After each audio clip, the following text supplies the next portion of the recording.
Everyone told me that because of Elijah's past, he would never be able to adjust to a normal family. But now, every time I see that huge smile on his face, I feel the warmth in my heart. He's my best friend, and I'm his mom. Have you ever felt how much an animal loves you just from the way they look at you? That's exactly how Elijah looks at me. Every morning when I wake up, the first thing I see is his happy face. As soon as he sees me, it's like he's saying, "Oh, my mom's home." This feeling is indescribable. I fell in love with him at first sight, but he was still in the healing process. Elijah had been rescued from a known dump site. Yes, a dump. People had thrown him away like trash. It was very clear he had been used as a fighting dog. The scars on his body, the fear in his eyes, and his missing ears, everything told that story. His ears had been torn off in a fight. When I first saw him, those wounds were still healing. The rescue workers told me he had been found barely alive, lying among garbage bags. But you know what? Those missing ears made him even more special to me. They were a reminder of his strength, his survival.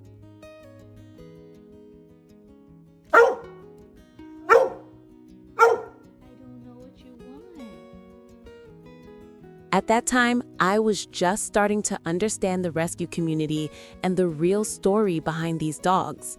But I knew one thing very clearly. Elijah needed me, and I needed him. People around me were skeptical. "Are you sure about this?" they asked.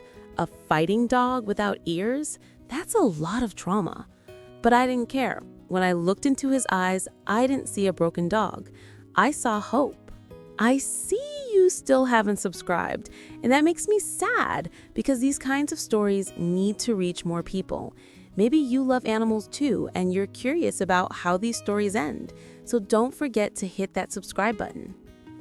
I'll never forget the first day I brought him home. He was incredibly aware of where he was and what was happening. Every sound, every movement made him anxious. His whole body would tense up at the slightest noise. It was very clear he had never been in a home before. He didn't know what a soft bed or a warm house was. He sniffed everything cautiously, like he was waiting for something bad to happen.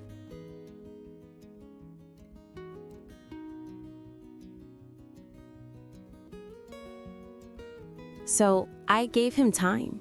I just wanted him to feel free and safe. I didn't push, I waited. I sat on the floor with him for hours. I spoke softly. I let him come to me on his own terms. And after about 3 or 4 days, something changed. He understood, okay, it's safe to be here. No one was going to hurt him anymore. No more fights. No more pain. Just love.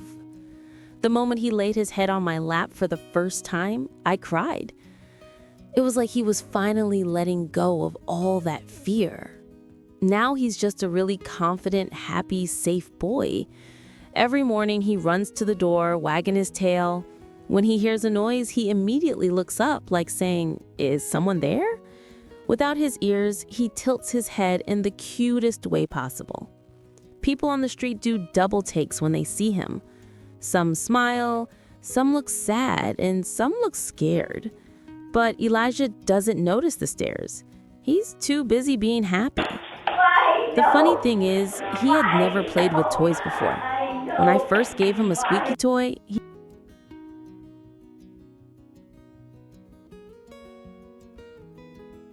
he became incredibly loving toward people.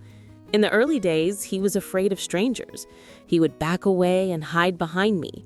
Now he's excited to see every dog passing through the neighborhood. He wants to meet other dog owners. He pulls on his leash, wagging his tail, wanting to say hello to everyone. I can't tell you how many people told me this dog can't be around other animals. They said pit bulls are dangerous. They said stay away from fighting dogs, especially ones without ears. They're unpredictable. And Elijah proved them all wrong. Every single one of them. His story is very important to me and very important to society. People have this image that a rescued dog is broken. They say traumatized dog. They say damaged goods. They say you're taking a risk. But 99% of them are not like that at all. They just need a second chance. They need love, patience, trust, and someone who believes in them. And Elijah is the perfect example of that. Yes, he lost his ears. Yes, he has scars all over his body. But he didn't lose his ability to love. He didn't lose his spirit. Do you know how many kisses he gets? When I say I kiss him 150 times a day, I'm probably exaggerating. Because in reality, I kiss him 160 or 170 times a day. I kiss the top of his head where his ears used to be. I kiss his scars. I kiss his nose. I kiss every part of him because every part tells a story of survival, of courage, of resilience.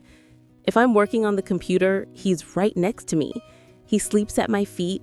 If I go to the kitchen, he follows me. If I'm in the shower, he waits outside the door. I can't even go to the bathroom alone anymore. But am I complaining? Never, because he's my shadow, my protector, my son.